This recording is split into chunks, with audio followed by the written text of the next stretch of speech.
Selamat datang pemirsa. Dalam segmen hari ini, kita akan membahas kasus viral yang menyita banyak perhatian publik, yaitu dugaan penistaan agama yang dilakukan oleh selebgram Ratu Entok.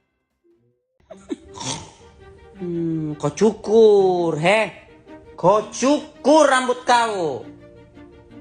Ya, jangan sampai kau menyerupai perempuan. Kau cukur, dicukur, biar jadi kayak bapak dia.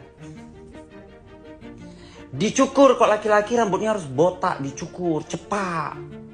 Ya harus kayak ini kau, Ronaldo DiCaprio. Ya, cukur. Cukur, woi, cukur. Video yang ia unggah menyinggung simbol agama dan memicu kontroversi besar. Kasus ini bukan hanya soal hukum, tapi juga menyentuh nilai dan etika antar generasi, di mana generasi digital harus memahami bahwa setiap kebebasan dalam berekspresi memiliki batas. Terlebih dalam konteks keberagamaan Indonesia yang sensitif terhadap isu budaya dan agama. Polisi mengungkapkan alasan influencer Ratu Entok menghina Yesus dalam unggahan videonya. Motif Ratu Entok melakukan penistaan agama itu terungkap setelah polisi menangkap influencer asal Medan, Sumatera Utara itu pada Selasa 8 Oktober. Kabid Humas Polda Sumatera Utara, Kombes Hadi Wahyudi mengatakan Ratu Entok sudah dijemput paksa dan ditetapkan sebagai tersangka. Indonesia adalah negara dengan keberagaman budaya, agama, dan gender yang begitu kaya. Dalam ruang digital, kita dituntut untuk menghargai semua perbedaan ini. Sayangnya, masih banyak yang abai terhadap konflik nilai yang muncul saat kebebasan pribadi berbenturan dengan norma masyarakat.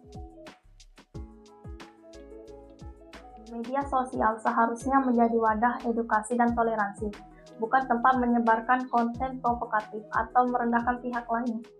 Hukum memang ada untuk menindak, namun kesadaran etika adalah fondasi utama. Banyak netizen yang bereaksi keras, namun ironisnya tidak memahami esensi etika bermedia sosial.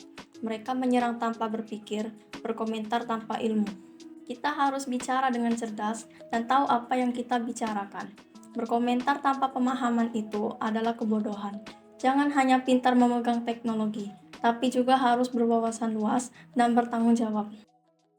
Ratu Talisa alias Ratu Entok juga telah ditahan oleh polisi. Penahanan dilakukan karena ancaman hukuman yang menjerat Ratu Entok di atas 5 tahun. Dari hasil pemeriksaan yang dilakukan polisi, Ratu Entok alias Ratu Talisa melakukan penistaan agama untuk membalas komentar pengguna media sosial yang memintanya memotong rambut karena ia dianggap seorang laki-laki. Kemudian tersangka membalasnya dengan sebuah penghinaan terhadap Tuhan dari agama lain. Saat ini polisi masih terus memeriksa Ratu Thalia alias Ratu Entok guna proses lebih lanjut. Rencananya Ratu Entok dijebloskan ke sel tahanan perempuan karena dia berstatus sebagai perempuan. Polisi meminta masyarakat mempercayakan kepada polisi terkait penyelidikan kasus ini.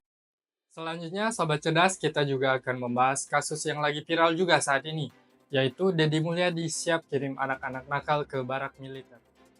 Meski diiringi pro dan kontra, Gubernur Jawa Barat Deddy Mulyadi tetap jalan terus dengan kebijakannya mengirim pelajar yang dilabeli bermasalah ke barak militer. Anggaran 6 miliar rupiah pun disiapkan, di mana terbaru saudara puluhan pelajar tingkat SMA dan sederajat ini kembali berdatangan ke Kompleks Pelatihan TNI di kawasan Lembang, Kabupaten Bandung Barat. Secara etika, mendisiplinkan anak dengan cara militeristik perlu ditinjau ulang. Anak bukan robot, mereka perlu dibimbing dengan pendekatan psikologis dan pendidikan karakter. Bukan sekadar ditakut-takuti. Kalau tidak hati-hati, malah menyebabkan trauma. Media sosial langsung meledak. Banyak yang setuju karena frustasi melihat perilaku anak zaman sekarang. Tentunya ini terjadi karena krisis nilai moral di tengah digitalisasi yang cepat. Banyak anak kehilangan arah karena kurang pengawasan, pendidikan karakter, dan dampak buruk konten digital. Netizen sering reaktif, mereka melihat potongan video lalu langsung menyimpulkan. Padahal kita semua tahu kenapa Deddy Mulyadi melakukan ini. Bagaimana prosesnya dan siapa anak-anak yang dimaksud.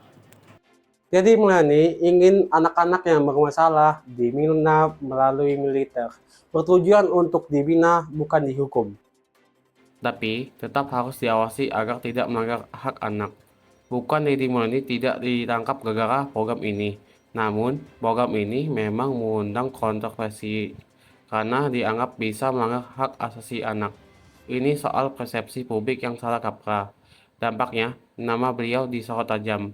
Ada yang mendukung karena dianggap tegas, ada juga yang mengancam. Cerita politik dan sosialnya ikut terbawa. Alasannya jelas. Deddy Mulyadi ingin menyelamatkan anak-anak dari kenakalan jalanan, dari lingkungan narkoba dan geng motor.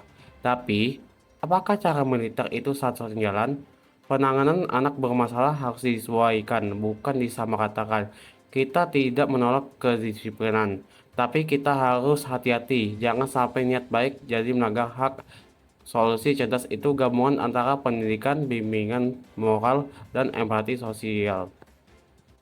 Kemudian Sobat Cerdas ada lagi kasus tentang seorang anak kepala desa yang tega menembak mati ibunya sendiri dikarenakan emosi saat meminta uang kepada ibunya. Secara etika dan moral ini pelanggaran berat. Seorang anak membunuh ibu kandung bukan hanya kejahatan hukum, tetapi juga pengkhianatan terhadap nilai-nilai kemanusiaan paling dasar. Kasus ini terjadi karena kesehatan mental yang tak tertangani, emosi yang tidak terkendalikan, dan rusaknya hubungan anak orang tua. Gusmadi juga kabarnya pernah meminta uang secara paksa dan punya sikap yang kasar. Gusmadi merasa berhak atas uang ibunya, karena ditolak, ia tidak terima dan meledak secara emosional. Ini bukan semata-mata karena uang, ini adalah hasil dari mentalitas rusak yang tidak pernah dikoreksi sejak lama. Gusmadi langsung ditangkap setelah kejadian penembakan. Barang bukti pistol diamankan, ini masuk pasal pembunuhan berencana atau pembunuhan dengan kekerasan. Respon netizen beragam, ada yang mengutuk, ada juga yang malah nyinyir. Bahkan menjadikan kasus ini bahan lelucon. Ini bukti bahwa sebagian masyarakat kita belum dewasa bersosial media. Banyak yang hanya baca judul, lalu langsung komen. Padahal mereka tidak tahu latar belakangnya. Netizen harusnya jadi pendidik digital, bukan penyebar hoaks atau penghujat dadakan. Sebagai anak bangsa, kita harus introspeksi, bukan hanya mengecam pelaku, tapi juga belajar dari kasus ini. Bagaimana pentingnya pendidikan karakter, komunikasi dalam keluarga, dan kontrol emosi. Gusmadi bukan hanya kehilangan ibunya, ia juga kehilangan masa depannya. Bahkan, ia akan menjalani hukuman yang berat. Menurut penyelidikan, ia merasa terhina ditolak saat minta uang. Tapi, ini bukan alasan. Ini adalah bukti rapuhnya jiwa, tidak dewasanya emosi, dan hilangnya adab. Semua ini adalah krisis akhlak generasi ketika materi lebih penting dari hati nurani. Kasus Gusmadi bukan cuma tragedi keluarga, tapi alarm untuk kita semua. Kita sedang menghadapi generasi yang kehilangan arah, kehilangan empati, kehilangan hormat pada orang tua. Teknologi makin canggih, tapi kalau akhlak dan emosi tidak ikut naik level, yang lahir bukan generasi emas, tapi generasi egois. Dalam bersosial media, jangan hanya cepat mengetik, tapi lambat berpikir. Netizen yang tidak paham etika digital akan dengan mudah memicu konflik. Maka dari itu, sebagai anak bangsa, marilah kita bersosial media dengan cerdas, berkomentar dengan bijak, dan bicara hanya ketika kita tahu apa yang ingin kita bicarakan. Sebagai generasi bangsa, marilah kita bersosial media dengan cerdas. Jadilah generasi teknologi yang pintar dan bijak secara moral. Dan janganlah kita menjadi generasi yang menjadi perusak moral. Tapi, jadilah kita generasi yang beretika di era digital ini. Saya, Adil Rashid, terima kasih dan sampai jumpa.